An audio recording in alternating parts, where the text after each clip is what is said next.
بسم اللہ الرحمن الرحیم نحمد و نصلی علی رسول الکریم اما بعد۔ محترم ناظرین، مدینہ منورہ کی تاریخی مساجد کے حوالے سے گفتگو چل رہی ہے، تو اس تاریخی مساجد میں ایک مسجد جمعہ بھی ہے۔ آپ صلی اللہ علیہ وآلہ وسلم نے 2 ہفتے یا 3 ہفتے مسجد قباء میں قیام فرمایا، اس کے بعد آپ وہاں سے نکلے مدینہ منورہ کے لیے۔ تھوڑا سا آگے آئے، تشریف لائے، تو وہاں پہ ایک گاؤں تھا جو قصبہ ٹائپ تھا، اس وقت منڈی لگتی تھی۔ ہر زمانے کے مطابق شہر چھوٹے بڑے ہوتے تھے، اس زمانے میں جہاں تھوڑی بہت منڈیاں لگتی تھی اس کو شہر سمجھا جاتا تھا، اس کو بازار سمجھا جاتا تھا، اس کو منڈی سمجھا جاتا تھا۔ تو آج کل جیسے بڑے بڑے شہر بن گئے اس طرح کا زمانہ نہیں تھا۔ تو بہرحال جب وہاں سے نکلے مدینہ کے لیے تو راستے میں یہ جگہ آئی، یہ آپ صلی اللہ علیہ وسلم کے عزیز تھے، فیملی میں رشتہ دار تھے، بنو سالم قبیلہ کے لوگ تھے۔ انہوں نے خواہش ظاہر کی کہ آپ اس جگہ تھوڑا رکیں اور دعا بھی فرمائیں اور نماز جمعہ بھی پڑھوائیں۔ تو پہلی نماز جمعہ آپ صلی اللہ علیہ وسلم نے اس جگہ پڑھائی تھی۔ قباء کے قیام کے دوران 2-3 ہفتے جو بھی قیام ہوا وہاں نماز جمعہ نہیں پڑھائی تھی۔ اسی وجہ سے ہمارے علماء فرماتے ہیں چونکہ دیہات میں جمعہ نہیں تو وہ مسجد قباء دیہاتی جگہ تھی، تو اس وجہ سے وہاں نماز نہیں پڑھائی۔ اور بنو سالم کا قبیلہ جہاں آباد تھا وہ ایک منڈی ٹائپ تھی، اس زمانے کے مطابق شہر اور ایک قصبہ بڑا جیسے ہوتا ہے اس کی حیثیت تھی، تو وہاں آپ نے نماز جمعہ پڑھائی۔ تو چونکہ آپ نے پہلی نماز جمعہ پڑھائی تو اس لیے اس مسجد کا نام مسجد جمعہ رکھا گیا ہے۔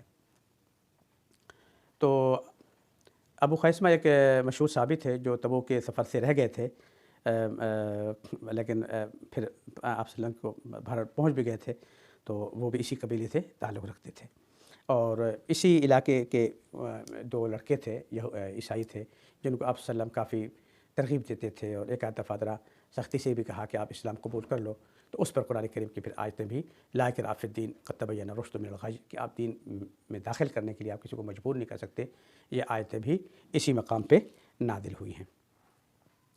اس کے بعد دوسری مسجد ہے مسجد قبلتین، 2 قبلوں والی مسجد۔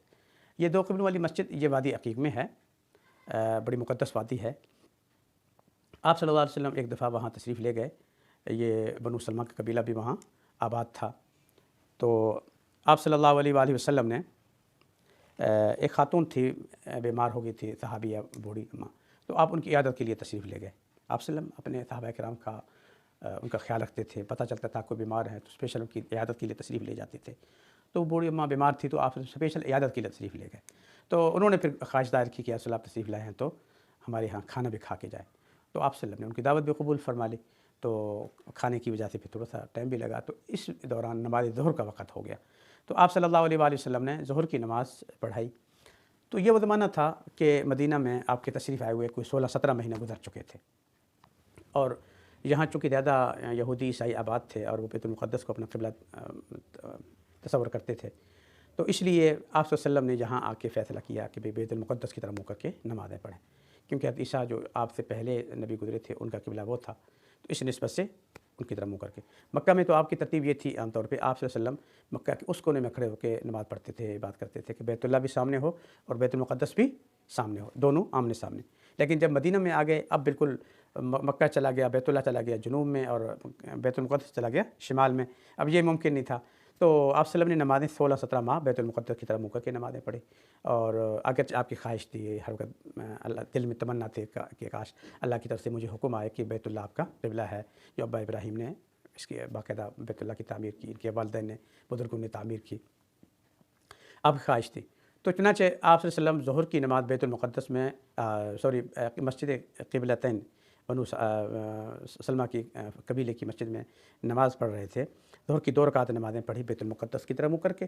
اسی دوران وحی آئی دوسرے پارے کی، قد نری تقلب وجهک فی السماء فلنولینک قبلۃ ترضاها فول وجهک شطر المسجد الحرام۔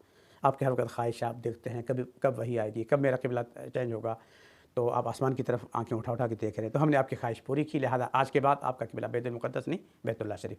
چنانچہ آپ صلی اللہ علیہ وسلم نے 2 رکعتیں ظہر کی بیت المقدس کی طرف منہ کر کے، شمال کی طرف منہ کر کے نماز پڑھائی، اور پھر 2 رکعت بیت اللہ یعنی جنوب کی طرف منہ کر کے نماز پڑھائی۔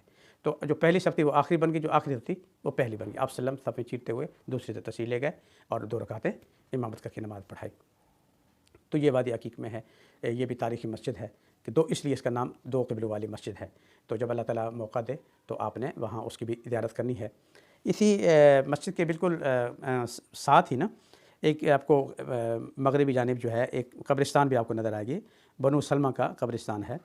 تو حدیث پاک میں ہے کہ آپ ایک دفعہ بنو سلمہ میں آئے ہوئے تھے، تو اس قبرستان کے پاس تشریف لائے، تو حضرت جبرائیل علیہ السلام نے آ کے عرض کیا، اللہ کی طرف سے حکم آیا کہ یا رسول اللہ آپ دیکھیں کہ انسان دنیا سے جاتا ہے تو اس کے بعد اس کے ساتھ کیا ہوتا ہے، اس کی کیفیتیں کیا ہوتی ہیں۔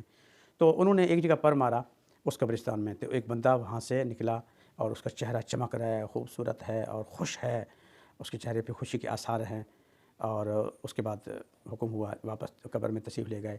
اور دوسری جگہ پر مارا، قبرستان سے بندہ نکلا، کالا سیاہ بد شکل اور خوفناک اس کے چہرے پہ آثار، پریشانی کے آثار، اس کو واپس بھیج دیا گیا، حکم ہوا واپس چلے جاؤ واپس قبرستان میں۔